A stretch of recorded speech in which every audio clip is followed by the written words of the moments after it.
우리 요즘에 계속 그 용서에 대한 말씀들을 같이 나누고 있습니다. 보니까 벌써 용서에 대한 말씀 4번째 시간이 되었네요. 오늘은 4번째 시간으로 용서받는 것에 대해서 말씀을 나누는데 우리 오늘 본문은 마태복음 5장 23절에서 26절까지입니다. 같이 한번 우리 읽어보실까요?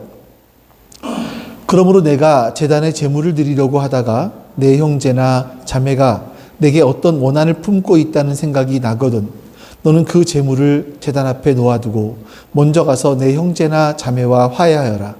그런 다음에 돌아와서 제물을 드려라. 너를 고소하는 사람과 함께 법정으로 갈 때에는 도중에 얼른 그와 화해하도록 하여라. 그렇지 않으면 고소하는 사람이 너를 재판관에게 넘겨주고 재판관은 형무소 관리에게 넘겨주어서 그가 너를 감옥에 집어넣을 것이다. 내가 진정으로 너희에게 말한다. 너희가 마지막 한 푼까지 다 갚기 전에는 거기에서 나오지 못할 것이다. 아멘.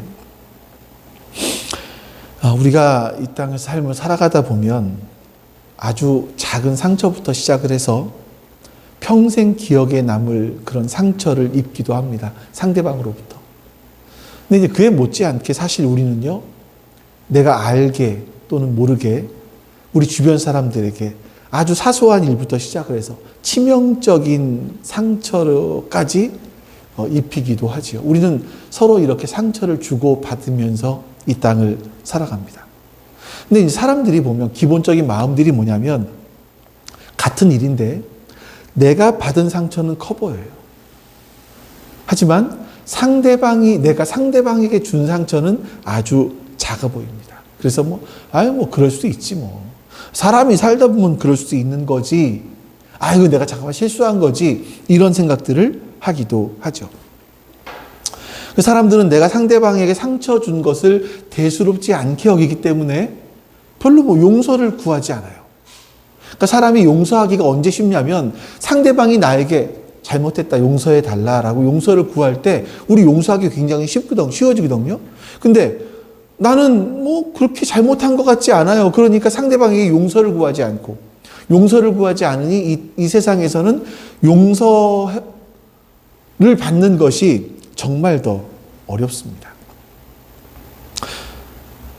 근데 이제 여러분, 우리가 용서해주지 않는 것도 문제이지만 용서를 받지 못했을 때에도요, 2가지의 극단적 마음 상태가 나타나요. 우리가 오늘 심리학적으로 봤을 경우 한쪽 극단은 용서받지 못하게 되면요, 나는 용서받지 못한 사람이야 라는 어떤 지속적인 그런 마음이 있었을 때는 자기 스스로에 대해서 나는 용서받지 못하는 존재야 라는 부정적인 평가를 하죠.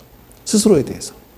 그러니까 자존감이 굉장히 낮아질 수밖에 없고요. 용서받지 못했으니까 불안감, 우울감 이런 게 들기도 하다가 또 요게 반대편에 가서 심해지면 용서하지 않은 사람에 대해서 막 분노, 원망 이런 감정을 느끼기도 합니다. 이게 첫 번째 감정들이에요. 반대쪽 극단은 뭐냐면요, 무시하는 거죠. 그게 대수로운 일이라고 호들갑이야. 이렇게 말이죠. 그러니까 자신이 다른 사람에게 저지른 잘못들에 대해서는 대수롭지 않게 생각하기 때문에 그냥 말도 함부로 하고요. 행동도 함부로 합니다. 상처를 줬는데 별로 자신이 잘못했다고 생각하지 않기 때문에 자신의 인격이 점점 더 강팍해져 가는 것을 볼 수 있죠. 그러니까 용서받는 것에 대한 문제는요, 어떻게 변상을 할 거냐. 내가 잘못한 것에 대해서 어떤 대가를 치르고 어떻게 변상할 거냐의 문제도 있겠지만 또 한 가지는 나에게 인격적인 큰 영향을 끼친다는 겁니다. 그래서 오늘은 이제 용서받기에 대해서 성경적인 가르침을 같이 나눠보려고 해요.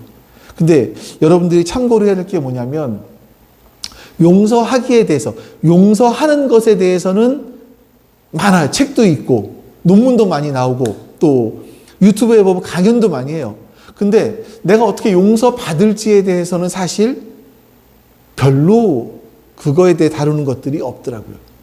그러니까 용서받기에 대해서는 별로 다루는 부분이 없더라라는 걸 참고하시면서 우리는 성경에서 보면서 성경을 근거로 해서 하나님께서 어떻게 말씀하시는지를 보고 우리는 어떻게 용서해야 될까? 이런 부분들을 같이 한번 살펴보려고 합니다. 오늘 본문 말씀을 다시 한번 우리 읽어볼게요. 자, 이 관점에서 다시 한번 보세요. 자, 그러므로 내가 제단에 제물을 드리려고 하다가 내 형제나 자매가 내게 어떤 원한을 품고 있다는 생각이 나거든. 너는 그 제물을 제단 앞에 놓아두고 먼저 가서 내 형제와 자매와 화해하여라. 그런 다음에 돌아와서 제물을 드려라. 너를 고소하는 사람과 함께 법정에 들어갈 때에는 도중에 얼른 그와 화해하도록 하여라. 그렇지 않으면 고소하는 사람이 너를 재판관에게 넘겨주고 재판관은 형무소 관리에게 넘겨주어서 그가 너를 감옥에 집어넣을 것이다. 내가 진정으로 너희에게 말한다. 너희가 마지막 한 푼까지 다 갚기 전에는 거기에서 나오지 못할 것이다. 그러니까 제가 이제 오늘은 좀 여러분들이 참고하시라고 세밀하게 기록했어요. 그 페이퍼에 보시면 좀 굉장히 과정들을 세밀하게 기록을 했으니까 이거 좀 페이퍼 좀 같이 나눠서 보시겠어요? 자, 여기 이 말씀 보시면 용서받기의 시작은 무엇이고 용서받는 과정은 무엇이고 용서받는 것의 끝은 무엇인지가 나오거든요. 자, 먼저 오늘 말씀 보세요. 제단에 제물을 드리려고 하다가 내 형제나 자매가 내게 어떤 원한을 품고 있다는 생각이 나거든. 이게요. 그러니까 용서받는 것의 시작은 뭡니까? 아, 내가 누군가에게 상처를 주었구나라는 걸 자각하는 거예요. 이것이 가장 먼저 시작됩니다. 내가 누군가에게 상처를 주었구나. 이건 여러분들이 그 사람에게 상처를 주었는지 안 주었는지는 이제 상대방의 입장에서 생각해 볼 수 있겠죠. 내가 그 입장이라면 어땠을까라는 부분들을 또 곱씹어 보는 것도 되게 필요할 것 같아요. 이 자각이 없으면 절대 다른 사람에게 용서받지 못합니다. 이렇게 시작된 용서받기의 끝은요, 상대방으로부터 용서를 받고 화해를 하던가 아니면 법정까지 가서 마지막 한 푼까지 다 갚아야 이 문제가 해결된다라고 말씀하고 있어요. 이 과정이 뭐냐면, 그래서 용서받는 과정은요, 나의 잘못을 인정하고 용서를 구하고 탕감을 받는 과정. 이게 필요하다 이거죠. 나의 잘못을 깨달았으면 인정하고 상대방을 찾아가서 용서를 구하고 내 죄를 탕감받고 이런 과정이 필요하다는 거예요. 근데 여러분, 우리가 한 가지 정말 여기서 간과해서는 안 될 것이 뭐냐면, 이 용서받는 것에는요, 이중적인 부분이 있어요. 차원이 있어요. 자, 본문에서 제단에 예물을 드리다가 이거예요. 그러니까 다시 말하면 하나님께 예배를 드리다가 형제 자매와 어떤 불화한 일들이 생각이 났어요. 네. 그러면 이걸 놔두고 먼저 거기 찾아가서 화해하고 돌아와서 다시 예배를 드려라 라고 말씀하고 있는 거죠. 그러니까 이 말씀을 잘 보시면요, 마치 이 말씀은 어떻게 쓰여 있냐면, 네가 화해를 하지 않고 예배 드리는 건 그 자체가 무의미하다, 이렇게 보이는 말씀이에요. 네. 여기에 뜻에 대해, 의미에 대해서 정확하게 나중에 설명드릴 기회가 있겠습니다만, 자, 또 그리고 이 말씀과 함께 탕자의 비유를 잘 아실 겁니다. 탕자는요, 허랑방탕하게 아버지의 유산을 받아서 허랑방탕하게 다 유산을 탕진했습니다. 그리고 돼지 우리에서 돼지가 먹는 돼지 먹이를 얻어 먹으며 살다가 이렇게는 안 되겠다, 집으로 돌아가자 하고 결심하고 난 후에 아버지께 돌아오면서 한 말이 있습니다. 우리 누가복음 15장 볼까요? 내가 일어나 아버지에게 돌아가서 이렇게 말씀드려야 하겠다. 아버지, 내가 하늘과 아버지 앞에 죄를 지었습니다. 나는 더 이상 아버지의 아들이라고 불릴 자격이 없으니 나를 품꾼의 하나로 삼아 주십시오. 탕자는요, 아버지의 유산을 탕진했습니다. 그러면 누구에게 죄를 지은 겁니까? 아버지에게 죄를 지은 거거든요. 근데 아버지에게만 죄를 지었다라고 하지 않고 내가 하늘과, 그러니까 하나님과 내 육신의 아버지에게 죄를 지었습니다, 이렇게 고백을 하는 거예요. 여기 이제 넣지는 않았습니다만, 다윗이 밧세바와 간음을 하고 밧세바의 남편을 교살했습니다. 그 후에 하나님께 회개의 시를 쓴 게 시편 51편이에요. 거기 보면 시편 51편 2절, 3절 쪽에 보시면 내가 주께만 범죄하였사오니 이렇게 고백을 해요. 그러니까 왜 이 성경에 나오는 사람들은 상대방에게 죄를 지었음에도 불구하고 하나님께 범죄하였다라고 이야기를 할까? 이게 이제 우리가 용서의 이중적인 부분인 겁니다. 성경에서는요, 용서받는 것을 두 가지로 얘기해요. 하나는 수평적인 차원에서 그 사람과의 관계의 문제. 이 관계가 깨어져 단절돼 버렸다 이거예요. 또 한 가지는 수직적인 문제. 하나님과의 관계의 문제로 이 용서의 문제를 이야기하고 있다는 겁니다. 그럼 여러분, 우리가 좀 이 생각을 해봐야겠죠. 내가 어떤 사람에게 잘못을 했는데 왜 하나님께 용서를 구해야 되지? 이거잖아요. 내가 사람에게 잘못을 했는데, 내 가족에게 잘못을 했는데 왜 내가 하나님께 용서를 구해야 되지? 라는 겁니다. 제가 이것 때문에 참 많은 고민을 했어요. 어떻게 줄일까? 어떻게 좀 축소를 시킬까? 이 너무나 중요한 부분이거든, 사실은요. 시편 51편이나 아니면 여기 아까 보았던 탕자의 비유나 누가복음 15장이나 이런 것들을 통해서 우리가 하나님께 범죄한 것들, 왜 이것이 사람들에게 범죄한 것이 왜 하나님께 범죄한 것인가에 대해서 좀 더 깊이 볼 수 있겠습니다만, 오늘은 전체 주제가 그게 아니기 때문에 짧게, 아주 짧게, 하나님께서는 우주의 주인이세요. 그리고 이 땅에 하나님 법도를 세워놓으셨습니다. 성경 말씀이죠. 그리고 하나님은 우리 각 개인들을 사랑하시는 분이세요. 내가 누군가에게 잘못했다라는 것은 사실 하나님께서 우리들에게 주신 법을 어긴 겁니다. 말씀을 어긴 거고, 또 그 사람을 사랑해야 되는데 사랑하지 않은 거죠. 하나님은요, 나를 사랑하셔서 이 땅에 오셔서 십자가에 죽으셨습니다. 그것만큼 하나님은 그 사람도 사랑하셨어요. 그래서 그 사람을 위해서 십자가에 달려 돌아가셨습니다. 하나님은 나의 죄도 용서하셨지만 그 사람의 죄도 용서하셨습니다. 그래서 우리는 바로 이 부분들을 기억해야 되는 겁니다. 조금 있다가 다시 조금 더 보도록 하고요. 이렇게 용서하지 못했을 경우는 참 고통스러운 부분이 있죠. 우리 26절, 아까 본 말씀입니다만 그 중에서 26절만 볼까요? 여기서 내가 진정으로 너희에게 말한다. 너희가 마지막 한 푼까지 다 갚기 전에는 거기서 나오지 못할 것이다. 이 감옥에 갇힌다라는 표현이 나옵니다. 이게 이제 법적으로 구속된다라는 의미도 있어요. 그러나 용서받지 못함으로 말미암아 내 안에 자책감, 내 안에 강팍해짐, 이 내 마음의 감옥에 빠져들어간다라는 그런 의미가 사실은 이 안에 포함되어 있는 거죠.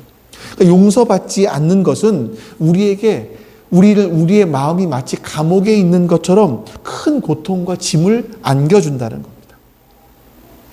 그래서 우리가 이제 이 말씀들을 근거로 해서 어떻게 하면 용서받을 수 있을까? 세 가지 방법들을 여러분들과 같이 세 가지 단계, 방법이 아니라 1, 2, 3단계를 같이 여러분들과 나누려고 해요. 그리고 마지막에는 이제 실제 예를 들어서 우리가 어떻게 용서를 받아야 하는지 이렇게 좀 보려고 합니다. 좀 실제적으로 오늘 말씀을 나눠요. 자, 첫 번째 단계는 뭐냐면 상대방에게 용서를 구하기 전에 우리가 먼저 해야 될 것이 있습니다. 내가 어떤 사람에게 고통을 주고 아픔을 주었을 때 그 사람의 주인이신 하나님과 먼저 대면하셔야 돼요. 하나님께 먼저 용서를 구해야죠. 그 사람이 그리스도인이든 아니든, 그 사람이 하나님의 주권을 인정하든 인정하지 않든, 하나님은 그 사람을 존귀하게 여기시고 사랑하십니다. 그래서 우리는 그 하나님 앞에 나아가야 돼요. 이것이 이제 그리스도인이 용서받기와 하나님을 알지 못하는 사람들의 용서받기와의 큰 차이점입니다. 이것 때문에 하나님을 알지 못하는 사람들은 용서받는 것이 참 힘들어요. 어려워요. 여러분, 아까도 말씀드린 것처럼 모든 죄는요, 하나님의 법도와 하나님이 세우신 원칙을 무시한 겁니다. 특히 사람을 향한 죄를 지었다면 그건 하나님이 사랑하시는 그 사람에 대해서 잘못 행동을 한 거죠. 이것은 하나님이 사랑하시는 그 사람을 무시했다라는 것은 궁극적으로 하나님을 무시하는 겁니다. 우리가 이제 이 땅을 살아가다 보면 이럴 수 있어요. 약간 윗자리에 올라가잖아요. 오너가 되면 어떤 결과를 낳게 되냐면 사람들을 도구로 사용합니다. 나의 어떤 것을 이루어내기 위한 도구로 사용을 해요. 아마 직장에서 일을 해보셨으니까 너무나 잘 아실 거예요. 사람을 인격으로 대우해 주는 것이 아니라 어떤 우리 회사를 운영하기 위한 하나의 도구처럼 이렇게 사용하는 것들이 있죠. 그건 하나님을 무시하는 겁니다. 하나님이 세우신 그 인격들을 무시하는 거예요.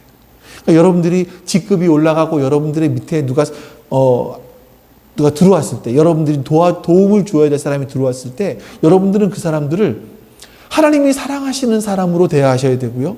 하나의 인격으로 대하셔야 됩니다. 굉장히 중요한 그런 부분인 것 같아요. 오늘 말씀이 아니더라도. 그렇기 때문에 우리가 누군가에게 어떤 잘못을 했을 때, 그 사람에게 가서 용서를 구하기 전에 먼저 그 사람의 주관자이시고 우주의 주인이신 하나님 앞에 가서, 하나님, 내가 이렇게 하나님의 법도를 어겼습니다. 하나님의 원칙을 어겼습니다. 하나님이 사랑하시는 사람을 무시함으로써 하나님을 무시했습니다. 하나님, 저를 용서해 주십시오. 이것이 바로 필요하다는 거죠. 우리가 기도할 때, 하나님, 제가 이러이러한 면에서 누구누구에게 고통을 주었고 손해를 입혔는데 하나님께 사랑하라고 하신 그 사람을 사랑하지 못하고 고통과 손해를 주었습니다라고 이것을 먼저 정리하고 가셔야 돼요. 그럼 하나님께서, 야, 너 잘못했지? 그래, 벌로 운동장 100바퀴 뛰고 와. 이렇게 말씀하시는 분은 아니십니다. 하나님은 용서하십니다. 하나님은 미쁘시고 의로우사 우리가 우리의 모든 죄를 자백하면 우리의 모든 죄를 용서하십니다. 여기서 이제 우리 지난주에 나눈 말씀들을 다시 한번 상기하셔야 돼요. 우리는 원래 하나님께 용서받을 수 없는 사람들이었습니다.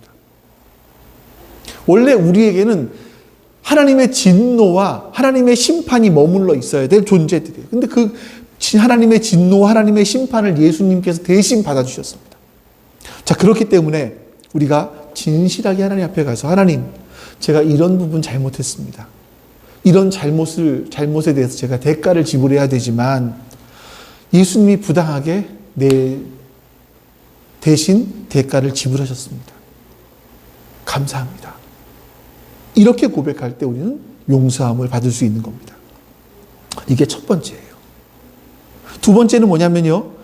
용서의 가장 기본적인 자세는 먼저는 하나님 앞에 나아가서 하나님께 범죄한 것을 용서 구하는 것이고, 두 번째는 내가 용서를 구할 때 상대방을 먼저 생각하는 겁니다. 상대방의 유익을 구하는 거예요.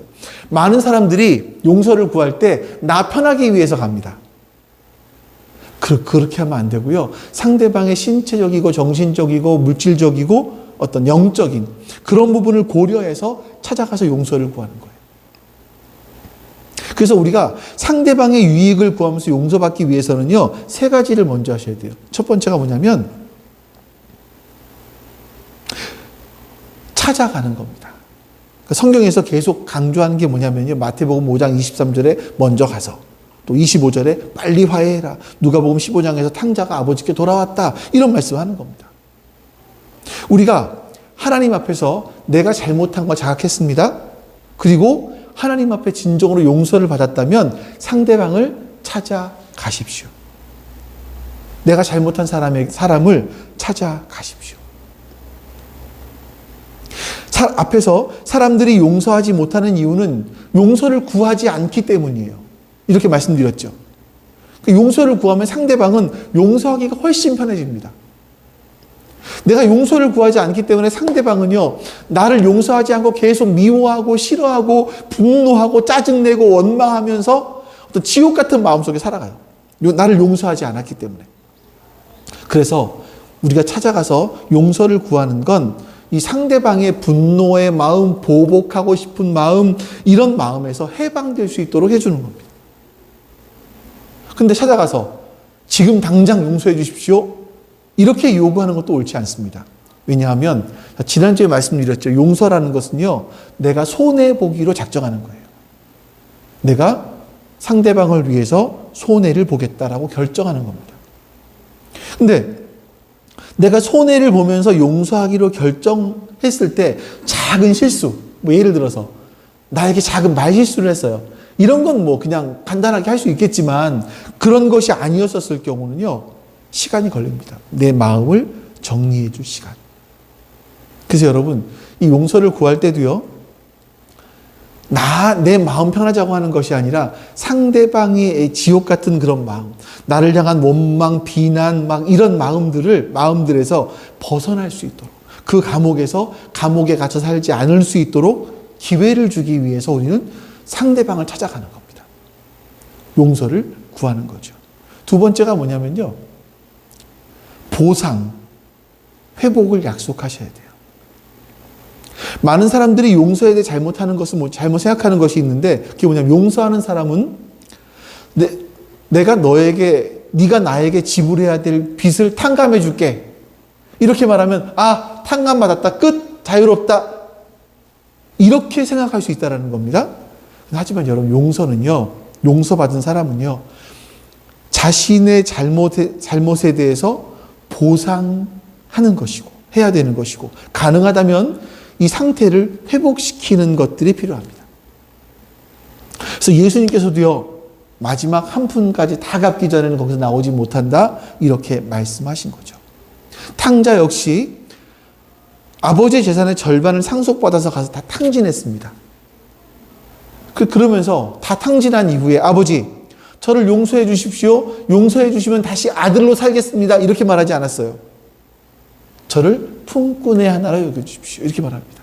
그러니까 내가 이 일을 하면서 아버지에게 빚을 갚겠습니다. 이런 보상의 의미로 말을 하는 겁니다.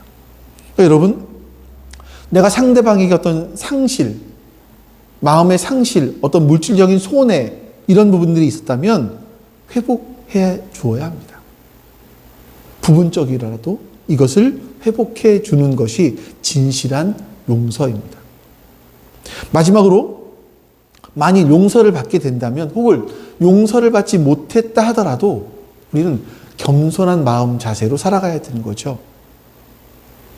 이 말은요, 다시는 그런 잘못들을 반복하지 않도록 우리의 마음에 새기면서 살아가야 한다는 겁니다. 그래서 여러분 보세요. 용서라는 것을 할 때 왜 상대방을 먼저 생각해야 되는 거냐면, 상대방의 유익을 생각해야 되는 거냐면, 용서한 사람이 가질 수 있는, 여러분들이 이제 이거예요. 친구에게 아니면 부모가 자식의 잘못을 용서했어요. 그럼 용서한 사람에게 있어서 가장 큰 기쁨, 영예, 이건 뭘까요? 내가 용서했더니 저 사람이 다시는 그런 잘못을 안 저질렀어. 그러면 기쁠 거 아니에요. 용서한 마음이 들 거 아니에요. 용서한 기쁨들이 있을 거 아니에요. 근데 용서했지만 그럼에도 불구하고 나 용서받았어. 여기선 이러고 가서 또 잘못을 또 저질러. 이게 용서받은 사람들의 가장 큰 오역입니다. 용서한 사람들의. 그러니까 여러분, 용서를 구할 때는요, 상대방의 진정한 유익을 생각하면서 이제는 이 일을 다시 반복하지 않겠습니다. 이런 마음을 가지고 겸손하게 살아가야 하는 겁니다. 그래서 용서의 과정 전체는요, 상대방의 유익을 먼저 생각하셔야 돼요. 첫 번째 뭐였었습니까? 하나님께 가서 내가 하나님께 범죄하였음을 깨닫고 고백하는 것이고, 두 번째, 용서하러 찾아갈 때는요, 상대방의 유익을 구하면서, 생각하면서 상대방을 찾아가야 된다. 마지막 세 번째는요, 공동체의 도움을 받는 겁니다. 우리 야고보서 5장 말씀을 볼까요? 같이 읽어보겠습니다. 그러므로 여러분은 서로 죄를 고백하고 서로를 위하여 기도하십시오. 그러면 여러분은 낫게 될 것입니다. 의인이 간절히 믿는 기도는 큰 효력을 냅니다. 여기서 보시면 이제 뒤에 부분은 다른 의미가 있을 수 있겠지만, 앞에서 먼저 보면 우리는 서로 죄를 고백하고 서로를 위해서 기도해 주어라 라고 말합니다. 교회 공동체는 용서하거나 용서받는 면에서 서로에게 굉장히 큰 도움을 줄 수 있는 아주 좋은 환경인 거죠. 조금 있다가 상황을 들어가면서 여러분들께 공동체가 어떤 도움을 줄 수 있는지를 말씀드리겠습니다. 자, 중요하니까 이 세 가지를 다시 한번 정리해 볼게요. 첫 번째, 하나님께 용서받으십시오. 하나님께. 두 번째, 상대방의 유익을 구하십시오. 먼저. 그리고 행동하는 겁니다. 내 행동은 상대방의 유익을 구하는 행동. 세 번째, 공동체의 도움을 받는 겁니다. 이 세 가지가 필요합니다. 자, 이제 구체적으로 용서받는 방법들을 말씀드릴 건데, 간단한 경우가 있어요. 그리고 좀 복잡한 경우가 있어요. 먼저 간단한 경우는 아주 좀 작은 문제, 사소한 문제라고 했을 때는 이렇게 할 수 있겠죠. 가장 이상적인 용서의 방법. 서로가 성숙했을 때 할 수 있는 좋은 방법이 뭐냐면, 내가 잘못했다는 걸 깨달아요. 아, 이러면 안 됐었는데. 두 번째, 하나님께 기도합니다. 하나님, 제가 이런 면에서 하나님께 범죄했습니다. 용서해 주십시오. 근데 주님께서는 이미 저의 죄를 용서하신 것을 믿습니다. 이렇게 이렇게 잘못 살아가고 있는 저를 위해서 예수님 십자가에 죽으셔서 감사합니다. 세 번째, 그리고 찾아가서 용서를 구하겠다고 결심하는 거예요. 그 사람에게 가서 내가 이런 것을 잘못했는데 용서해 주세요 라고 말을 하는 겁니다. 근데 그 사람은 상대방이 성숙한 사람이어서 뭐 이미 용서했어요. 이렇게 말할 수도 있고요. 그래요, 용서할게요. 이렇게 말할 수도 있겠죠. 이게 가장 이상적이에요. 고맙습니다. 다시는 이런 잘못을 저지르지 않을게요. 라고 하는 거예요. 그리고 이제 보상, 회복, 이런 걸 약속하는 거죠.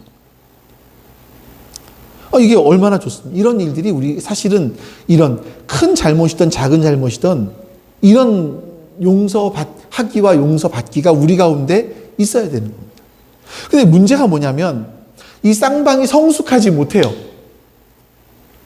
그러면 서로 용서하지 않고 용서 구하지도 않을 경우가 있다라는 거예요. 자, 이게 이제 이런 경우는 용서를 주고받을 수 없을 때가 있는데, 첫 번째가 뭐냐면 상대방이 내가 잘못한 걸 모를 수도 있습니다. 이런 경우가 뭐가 있을까요? 예를 들어서 혹시 서건이가 차를 산 이후에 상대방의 차가 너의 차를 긁은 적이 있니? 약간이라도? 없었어. 너는? 베스트 드라이버인데요.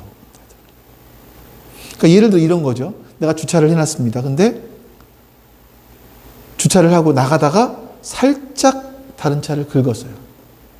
그럼 뭐라 그럴까요? 이런 경우들이 있어요. 진짜 왜 차를 이따위로 대는 거야? 아니면 뭐 나도 긁혔는데 다 그런 거지. 인생이 그런 거지. 주차장에 살다 보면 주차장이 좀 협소하니까 그럴 수 있는 거지. 라고 하면서 그냥 넘어갈 수도 있어요. 요즘엔 블랙박스에서 어쩔지 모르겠습니다만. 자, 이렇게 이런 상황일수록 우리는 그냥 지나쳐 버릴 수도 있습니다. 그런데 이거는 하나님 앞에서 잘못하는 것이고 하나님 앞에서의 정직함에 대한 문제입니다. 이럴 때는 당사자인 내가 당사자가 내가 가해자인 것을 모른다 할지라도 가서 이야기하는 것이 중요하죠. 그렇지 않으면 내 안에 정직성이 점점점 없어지게 되는 겁니다. 이게 상대방이 모르더라도 찾아가서 이야기하는 건 굉장히 성숙한 모습이겠죠. 근데 어떤 경우에는요, 상대방의 유익을 위해서 이야기하지 말아야 될 경우가 있습니다. 예를 들어서 제가 누구를 되게 미워해요. 질투해요. 마음속으로 굉장히 미워하고 질투했는데 겉으로는 그런 행동을 보이지도 않은 것 같고 특별히 나쁜 말이나 행동을 한 것 같지도 않아요. 근데 자꾸 미워했던 게 마음에 부담이 되는 거죠. 그래서 그 사람을 찾아가서 사실은 내가 너를 굉장히 질투했어. 미워했어. 미안해. 기도하다 보니까 하나님께서 내 마음에 책망을 주셔서 내가 가만히 있을 수가 없네. 너에게 가서 이렇게 사과할게. 내가 너를 미워한 거 사과할게. 용서해 줘. 이런 이야기를 들으면 상대방은 진짜? 나 그동안 너 믿고 지냈는데 하면서 오히려 상처를 받을 수가 있어요.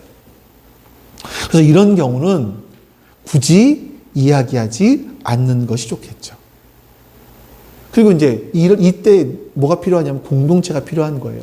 내 잘못한 것들 사실은 내 안에만 가둬두고 있는 것이 아니라 사람들에게 고백하고 용서를 구하는 게 중요하거든요. 그래서 공동체 내에서 아니면 목사에게 찾아가서 내가 이런 잘못을 저질렀는데 이런 미움이 있었는데 내가 회개했습니다. 그럼 같이 기도하고 회개를 선포하는 거예요. 용서를 구했으면 선포하는 거죠. 이런 경우가 있어요. 또 다른 경우로 과거에 제가 한 말을 상대방은 이미 잊어버렸어요. 근데 나만 기억하고 있는 경우들이 있잖아요. 상대방이 잊어버렸는데 찾아가서 제가 야, 내가 사실 과거에 너한테 이런 말을 한 적이 있었지. 너 기억해? 그래?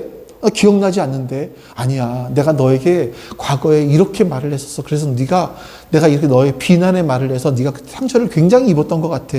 미안해. 라고 말할 필요가 없다라는 겁니다. 기억나지 않음에도 불구하고 굳이 가서 이야기하지 않아도 됩니다. 역시 이럴 때도 교회 공동체의 목사에게 찾아가서 내가 이런 잘못을 저질렀습니다. 다시 이런 잘못을 하지 않겠습니다. 라고 정리하는 것이 중요하죠. 더 크게 이제 상대방이 없는 경우가 있어요. 상대방이 이미 세상을 떠났거나 연락이 닿지 않는 경우들이 있습니다. 이건 이제 자식들이 부모에게 그러는 경우들이 왕왕 나타나기도 하죠. 철을 모르고 철없이 살 때는 막 살았어요. 근데 부모님이 돌아가시고 나니까 내가 부모님께 너무나 잘못한 것들이 자꾸 기억이 나는 거예요. 용서를 구하고 싶은데 용서를 구할 대상이 없어요. 늦은 거죠. 이럴 때 어떡합니까? 공동체를 찾아가는 거예요. 나의 상황을 이야기하고 그들과 함께 기도하고 하나님께 용서를 구하는 겁니다. 공동체는 이렇게 용서받는 과정에서 굉장히 큰 도움을 줄 수가 있습니다. 근데 여기서 우리가 잊지 말아야 될 것이 한 가지 있습니다. 그게 뭐냐면 내가 잘못을 구하는 것에는요, 항상 내가 보상해야 돼요. 보상. 내가 잘못한 것에 대해서 그 대상이 없어지잖아요? 그러면 그 사람이 사랑하던 사람, 형제들이라든지 이런 사람들에게 다른 모양으로 보상을 하는 과정들이 필요합니다. 이렇게 하는 이유는 뭐냐면 내가 진실한 용서를 받았다는 것을 본인이 깨닫게 되기 때문에 그래요. 여러분, 용서의 가장 중요한 단계 중에 하나가 바로 보상입니다. 보상. 자, 세 번째. 정말 어려운 경우가 있어요.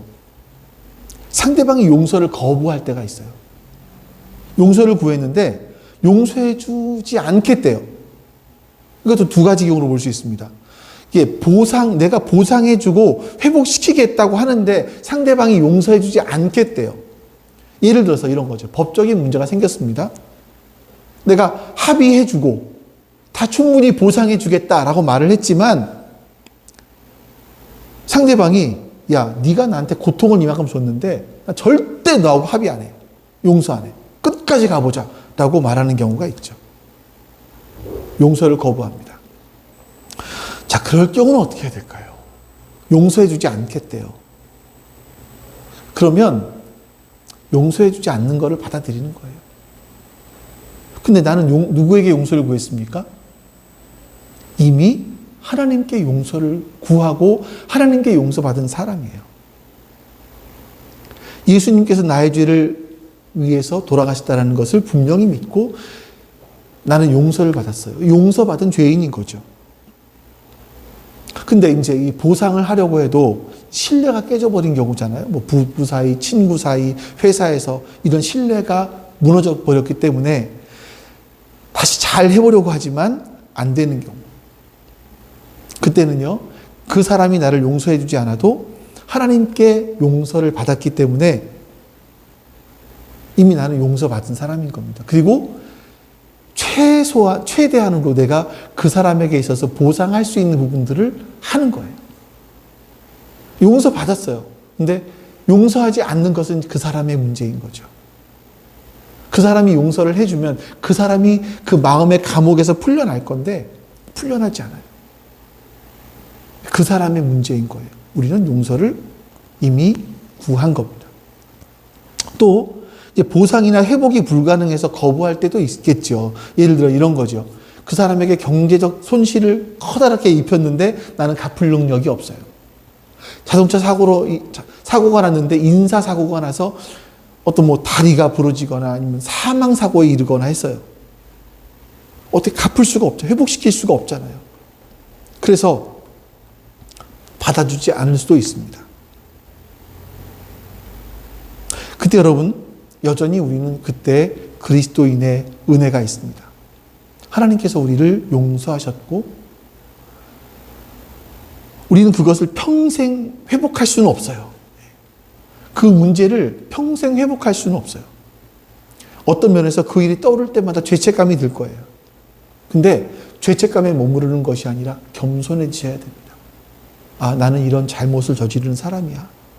이런 겸손함을 가지고 살아가다 보면 다른 사람들을 무시하지 않게 됩니다, 여러분. 나는 이렇게 연약한 사람이었어. 이런 마음이 있으면 다른 사람들이 뭔가 이렇게 막 뭘 해도 무시하지 않아요. 너그러운 마음들이 생기죠. 난 이런 죄도 용서받은 사람인데 하면서 말이죠. 자, 지금까지 3가지 어려운 케이스를 말씀드렸지만 마지막 한 가지가 더 있습니다. 진짜 이게 제일 어려운 것 같아요. 그게 뭐냐면 내가 잘못을 했는데 잘못한 줄 몰라요. 잘못한 줄 모르는 경우 케이스가 있어요. 야, 다 그런 거지. 인생 살다 보면 다 그런 거 아니야? 누군가가 나한테 어떤 말을 잘못해서 내가 막 굉장히 분노해요. 하늘을 찌르는 듯한 분노가 터뜨려요. 누가 나에게 어떤 말을 했을 때. 근데 내가 다른 사람한테 막 상처 주는 것은요.